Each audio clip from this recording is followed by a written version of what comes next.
So it's my pleasure to welcome all of you for this special occasion. So our birthday child, Claude, is... yeah.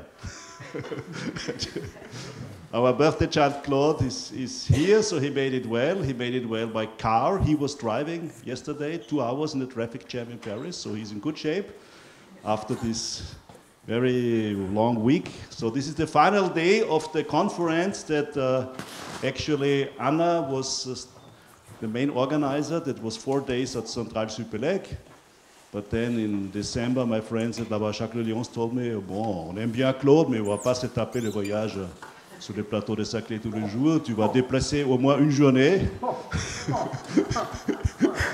So then I asked Pierre-Louis, would you mind if we do on Friday, which is the day I'm used to come here for the cours and the seminar of Pierre-Louis? And he immediately said yes, because also he does not have to go there. But then it was a bit complicated because his course already stopped, so she's not here, but Véronique Sainz, the assistant of Pierre-Louis, she did a great job, very nerve-wracking for her at some point, that we have this room, and I see that we hit the target to have it full, but not over full, because if you announce free champagne in Paris and you announce it everywhere, you have 300 people coming, so we have the good number of friends and interested mathematicians, so we are here really for a celebration, I can say, somewhat in family, for Claude. So just for the program, you see, so there will be 2 talks, one by François, one by Pierre-Louis, and there's a coffee break. Just next, from here there will be science, and you can also, with the weather, go to the cours, to the court. The lunch break, so there is no organized lunch here, but around here there is enough coffee houses and restaurants. And then we restart at 4:20, so we have enough time for lunch break with our guests from the United States, Dave and Jeff, and then the mot final, the final word, of course, to Claude. So we would more or less stick in time to that schedule that is a bit flexible, okay? So, having said that, it's my pleasure to introduce the first speaker, François, who also helped me in the organization of today. And he will speak, so the titles for François and myself I chose. So François will talk about Kinetic Claude. I will talk about Quantum Claude. You will understand during the talks what we mean by that. François. Okay, so I don't think I used that. All right, so thank you very much. I wish to thank the organizers, but especially Pierre-Louis for this very special day here. It's a pleasure being here to celebrate Claude, who wanted a small-scale event. And so I think maybe this doesn't fit exactly the description of a small-scale event when I see so many friends here, but it's certainly a pleasure to be here to celebrate your birthday. Okay, so, all right, so I met Claude some time ago. Because Claude was my PhD advisor, as some of you know. And so I met him at École Normale. It was the beginning of the 80s. And when I met Claude in his office, he handed me this paper by Bardos, Santos, Santis, which was a paper about the diffusion approximation of the linear Boltzmann equation. Okay, so that paper somehow was important at the time for me and for the community working around Claude in kinetic models, because somehow it's a precursor to hydrodynamic limits of kinetic models, and in particular to things like deriving Navier-Stokes from the Boltzmann equation or from simplified models thereof, right? Okay, so to give you a brief idea of how perhaps one of the central results in this paper. Okay, so let me see. Yeah, maybe this one. No, this one. All right, so back to business. So the content of the paper was that you start from your favorite kinetic model, which, yeah.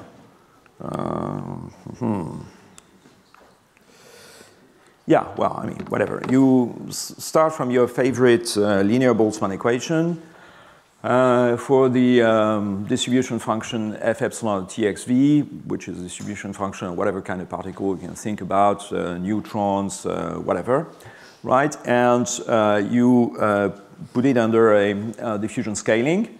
And if you assume that the average velocity v is equal to 0, in the limit as epsilon tends to 0, then f epsilon converges to rho, a function that forgets about the v dependence in the distribution function. And rho is the solution to the diffusion equation dt rho equals to del of d grad rho in x. So here, I didn't put any assumptions on the scattering kernel. So D is going to be generically a matrix. It's going to be a symmetric positive definite matrix. But if you add some assumptions like about rotation invariance of both the measure mu and the scattering kernel k, then D is going to be a bona fide diffusion coefficient, which is going to be a scalar field.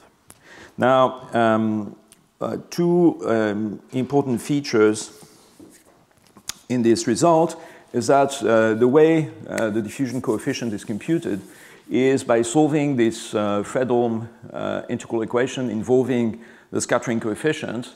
So given Vj, the components of the vector v, you solve for b this Fredholm integral equation. Turns out to be Fredholm because the properties of k, which you assume that k is a nice continuous function, say.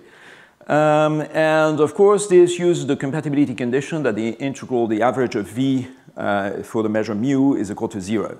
Right, because this is exactly the condition under which you can solve that equation given the property that the integral of k is equal to 1 and k is symmetric in v and w. Right? Okay, so all right, so with this b, then you construct the diffusion matrix by the formula given here. djk is 1 over sigma, the integral of vj bk, and you integrate in v. And you easily check that D is symmetric and definitely positive. All right, so now the proof of this result uses a variant, sort of linear variant of the Boltzmann H theorem.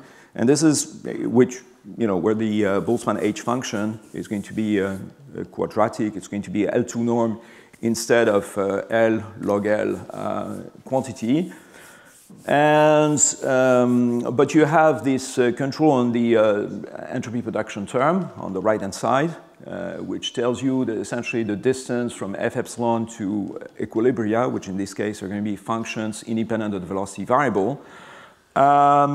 This tells you that this distance goes to 0 as epsilon tends to 0. And with this is exactly all you need to be able to prove the diffusion approximation for this linear model here.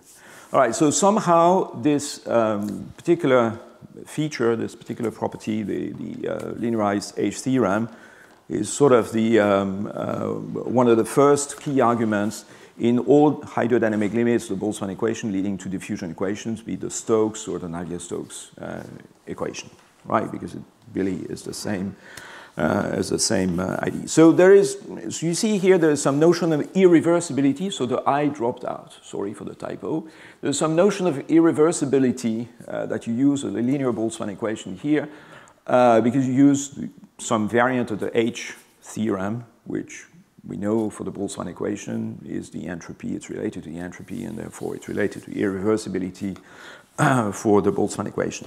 Now, Claude was always interested in reversibility, and always fascinated by this idea that you start from a model coming out of mechanics, like Hamiltonian dynamics of particles, and in some limit, after some mysterious process, you end up with something that contains diffusion terms and which therefore is going to be irreversible. So we know that we can't solve the heat equation backwards, right?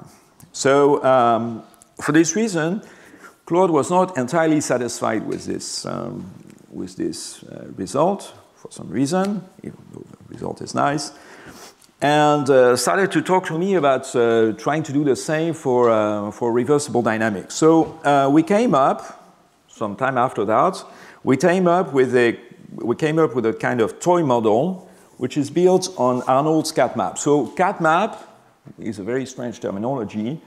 What it is this: you take your favorite hyperbolic matrix, so it's a 2x2 matrix with integer coefficients, determinant equal to 1, right? And you let it act on the torus. So you pick two angles, right? And you transform these angles, omega 1, omega 2, by this matrix 2, 1, 1, 1, and you reduce mod 1, say. So it generates a sequence of Fibonacci numbers, as you can imagine, so it grows very fast. And the reason for calling that a cat map is that, so I think it's in the book by Arnold and Havez at the beginning of the 60s. Arnold and Havez got the interesting idea of taking the picture of a cat and applying this transformation to it. And you see that the poor cat, after one iteration, is transformed into the picture on the right, bottom right. So you don't recognize very well the cat, but of course it's there, right? I mean, if you... It's a play on Schrodinger's. Yes, well, no, not exactly. But, I mean, you know, the information is there, but it's been completely distorted, right? But this is a perfectly invertible dynamics. The perfectly invertible dynamics, however, it has nice properties which you may hope to use to prove some diffusion limit. And the idea that we got is to look at a very strange model where you have, say, a point particle which lives between two horizontal plates. Between the two plates, you have pure transport. There's no collision between the plates. It's a Knudsen gas, if you want. So it's free transport between the plates, and each time you hit one of the plates, you're reflected by this strange law of reflection, which is driven by the cat map. So if you go, for instance, up, for a particle going up, then it carries with it a vector of frequencies, omega 1, omega 2, and each time you hit one of the plates, the omega is changed by the cat map, right? So there is a horizontal velocity field, u of omega, which is going to be a nice, smooth velocity field. And you have these dynamics, which each time you hit the plates, changes the omega. So, well, you know, here it's a purely reversible dynamics.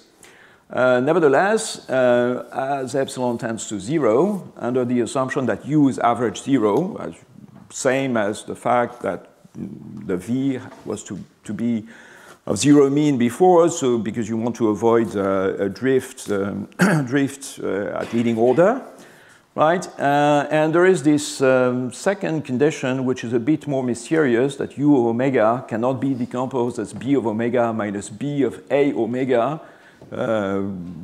for some b in L2, then f epsilon plus and minus converge to the solution of a diffusion equation, and the diffusion matrix is given by this Green-Kubo formula. So the properties of the A transform are such that the series converges, and the series not only converges, but it gives you something that's a matrix, a symmetric matrix, and it's definitely positive, right? So, I mean, this needs some proof, but the fact that it's definitely positive, it's related to the fact that u of omega cannot be represented in the form b of omega minus b composed with a omega, right? I mean, these two things are intimately related. And also, it's related to the fact that u is smooth, right? Okay, so that's the fact that u is smooth is important for the convergence of the series. Okay, so yeah, I mean, some pictures. So I think at the time when we got this result, Marie suggested that we should have illustrations for this result, and that's they were supplied by Jean-François Colonna. Unfortunately, I was not able to retrieve the illustrations from the I mean, from the website of Physica D where this paper appeared. So I had to redo them myself, and they're much less nice than the original Colonna. But you know, I mean, it's I'm not good at doing pictures, right? Okay. So here you see some trajectories. Now you're interested only in the horizontal position, right? So you're looking at trajectories starting from x equals 0, and you have several possible initial vectors of frequencies. In other words, you have several possible initial horizontal velocity fields. Now, even though this matrix is chaotic, so if you look at these trajectories, they look like some kind of Brownian trajectories of some sort, right?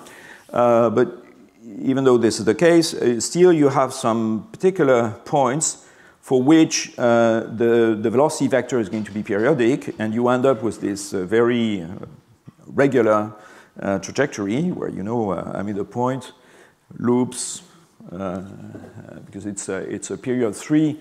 It's a period 3 point for the transformation A. And so I told you about this condition that U should not be of the form B of omega minus B of A omega.